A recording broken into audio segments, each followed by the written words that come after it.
قال النبي صلى الله عليه وسلم النکاح من سنتی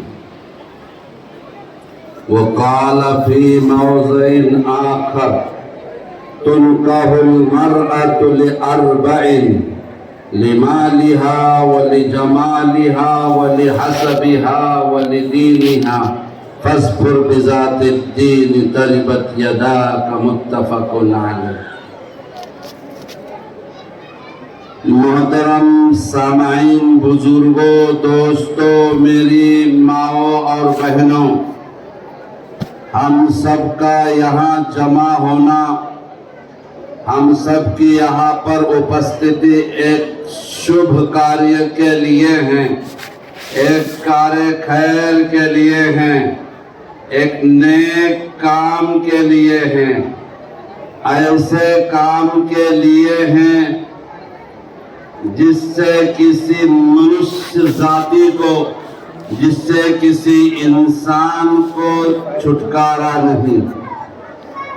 اس پرماتما نے، خالق کائنات نے، اللہ تعالیٰ نے، اس ایشور نے مجھے اور آپ کو اس دھرتی پر بھیجا ہے۔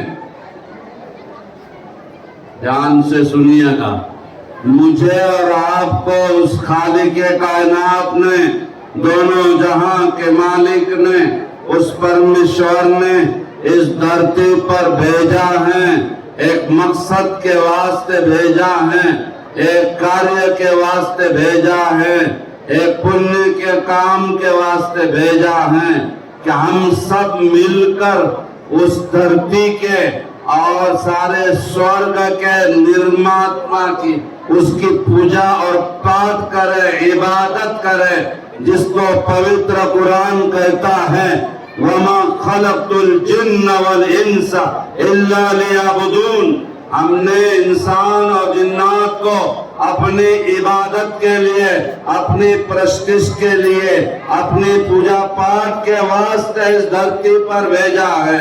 گویا میرے اور آپ کے اس دھرتی پر آنے کا اور مقصد صرف ایک ہے، ایک نقطہ ہے کہ ہم اس دنیا کے بنانے والے کے، اس چاند سورج کے بنانے والا اور زمین و آسمان کا جو پیدا کرنے والا ہے، ہم اس کی عبادت کریں۔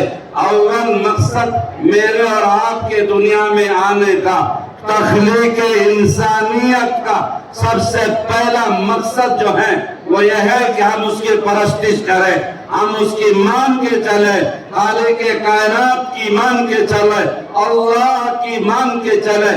ایشور نے جو مارگ درشن پوتر قرآن میں مجھے اور آپ کو دیا ہے، اس کو ہم مان کے چلیں تو صحیح معنی میں ہم منشیہ کہلانے کے اور صحیح معنی میں ہم انسان کہلانے کے لائق ہوں گے۔ میں یہ اس لیے کہہ رہا ہوں کہ آپ ذرا میری بات پہ غور دیں، دھیان سے سنیں۔ سنت کبیر نے ایسے موقع پر بہت پیارا سا شلوک کہا تھا، مجھے وہ اس موقع پر یاد آتا ہے۔ سنت کبیر بڑے سنت تھے، بڑے ولی اور اللہ والا انسان تھا۔ سنت کبیر نے کہا تھا کہ انسان جو ہے اگر ہری کو اور اللہ کو مان کے چلتا ہے تو وہ انسان ہے، ورنہ وہ انسان نہیں ہے۔ وہ کہتے ہیں کہ جی چاہ سے نکلے مت، دھیان سے سنیے گا، جی چاہ سے نکلے مت، اس چاہ سے نکلے پت، ہری مانو تو پت، ورنہ وہی مت کے مت۔ اگر ہری کی مان کے چل رہا ہے، اللہ کی مان کے چل رہا ہے، پرمیشور کی مان کے چل رہا ہے، ایشور نے جس واسطے اس کو اس دھرتی پر بھیجا ہے، اگر وہ مان کر چلتا ہے تو سمجھ لیجئے کہ اس کا دنیا میں آنا اور اس جگ کے نرماتما نے اس کو جس کے واسطے اس دھرتی پر بھیجا ہے تو سمجھ لے کہ وہ یہاں پر کامیاب ہے۔ اور اگر اس نے یہ سب نہیں کیا اور یہاں آ کر اپنی منمانی چلائی، جس طرح سے اس کو پرمیشور نے جیون گزارنے کے لیے کہا تھا ویسا نہیں گزارا تو وہ پیشاب سے بھی بدتر ہے۔ اس لیے میرے بھائیوں، آج کا ہمارا یہاں یہ جمع ہونا ایسے پوتر کاریہ کے واسطے ہے جس کو جو ہے پرماتما نے، خالق کائنات نے، اللہ نے قرآن میں بڑے صاف انداز میں ارشاد فرمایا ہے۔ میرے بھائیوں، میرے دوستوں، ہم ہم سب کی تخلیق حضرت آدم علیہ السلام اور حضرت حوا علیہ السلام دونوں کے ذریعے سے ہوئی ہے۔ پرمیشور نے اس دھرتی پر سب سے پہلا ناتا اور سب سے پہلا رشتہ اگر کوئی رکھا ہے، ناتا رشتہ کوئی ہے تو وہ میاں بیوی کا ور اور ودھو کا رشتہ ہے۔ اس سے پہلے کوئی رشتہ نہیں تھا۔ اللہ نے آدم کو سب سے پہلے پیدا کیا اور ان کے بعد جو ہے اس کی تسکین کے واسطے لِتَسْكُنُوا إِلَيْهَا سکون حاصل کرنے کے واسطے ان کے لیے ایک استری مائے حوا کو پیدا کیا۔ اگر کوئی انسان یہ کہیں کہ پہلے جو ہے انسان بندر تھا اور پھر اس میں چینجز ہوتے چلے گئے اور پھر وہ منشیہ بنا، صحیح نہیں ہے، صحیح نہیں ہے۔ دھارمک کتابیں اور پوتر قرآن سب کے آخر میں آنے والی کتاب اس میں صراحت کے ساتھ موجود ہے کہ حضرت آدم علیہ السلام کے ذریعے سے اللہ تعالیٰ نے پرمیشور نے ان سب جگ کا نرمان کیا ہے۔ تو گویا میرے اور آپ کے ابا، میرے اور آپ کے وڈیل جو ہے، میرے اور آپ کے ٹھور جو ہیں حضرت آدم ہیں، اور آدم اور مائے حوا کے ذریعے سے یہ پوری انسانیت وجود میں آئی ہے۔ کبھی آپ نے غور کیا اللہ تعالیٰ پرمیشور اللہ، اس کا کوئی رشتہ نہیں، اس کا کوئی ناتا نہیں۔ سورہ اخلاص میں اللہ نے صاف انداز میں کہہ دیا ہے قل هو اللہ احد، اللہ اکیلا ہے، لم یلد ولم یولد، نہ وہ کسی سے پیدا ہوا نہ کسی نے اس کو پیدا کیا، وہ نراکار ہے اللہ تعالیٰ۔ اور آگے کہا الصمد، وہ نیاز ہے، اس کا کوئی رشتہ نہیں، اس کا کوئی ناتا نہیں، لیکن اس نے دنیا میں مجھے اور آپ کو بھیجا ایک ماں اور ایک باپ کے ذریعے سے، آدم اور حوا علیہ السلام کے ذریعے سے ہمیں اس دنیا میں بھیجا ہے۔ اور ہمارے دنیا میں آنے کے بعد اس نے وَبَثَّ مِنْهُمَا رِجَالًا كَثِيرًا وَنِسَاءً، اور اس کے بعد بہت سارے مرد عورت کی نیل کے ذریعے سے، یہ دونوں کے ذریعے سے دنیا میں تشکیل پائے ہیں۔ اور کائے کے لیے کہا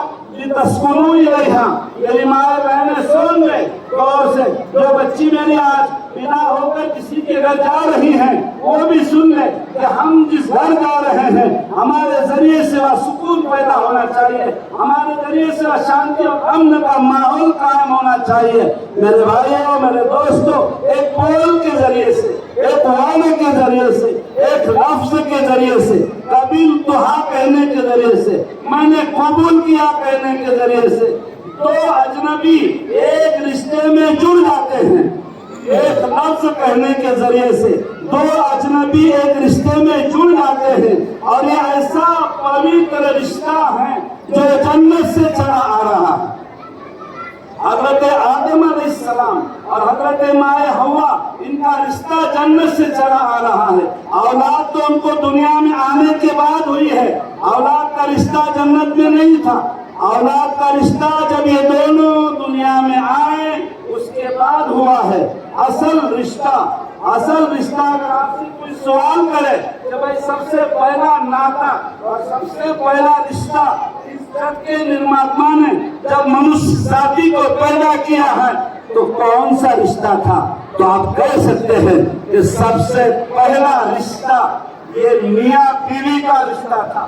آدم علیہ السلام کو اللہ نے پیدا کیا اور ان کے بعد مائے حوا کو بنایا اور دونوں کو جو ہے رشتہ جوڑ دیا۔ یہ میاں بیوی کا ور اور ودھو کا رشتہ وہاں سے چلا آ رہا ہے، جنت سے چلا آ رہا ہے، دنیا میں آنے کے بعد ان کی اولاد ہوئی ہے۔ تو میرے بھائیوں، میرے دوستوں، ایک بول بولنے کے ذریعے سے دو اجنبی خاندان ایک دوسرے کے لیے ہو جاتے ہیں، ایک دوسرے کے لیے اپنا سب کچھ قربان کرتے ہیں، ایک دوسرے کے لیے سب کچھ بلیدان کرنے کے لیے تیار ہوتے ہیں۔ وہ کون سا لفظ ہے؟ وہ خلوصھا۔ اب قاضی صاحب نوشا میاں سے کہے گئے فلاں کی بیٹی اتنے مہر کے عوض میں فلاں کے حوالے سے اور دونوں شاہدوں کی شہادت سے اور حاضرین مجلس کے روبرو اتنے مہر کے عوض میں آپ کے نکاح میں دیا ہے، کیا آپ نے قبول کیا؟ نوشا میاں کہیں گے قبول کیا میں نے اس کو، میں اس کے مہر کے۔ تو ایک لفظ کہنے سے، سب کے سامنے ایک ورڈ کا یوز کرنے سے کہ میں نے اس کو اپنے نکاح میں لے لیا،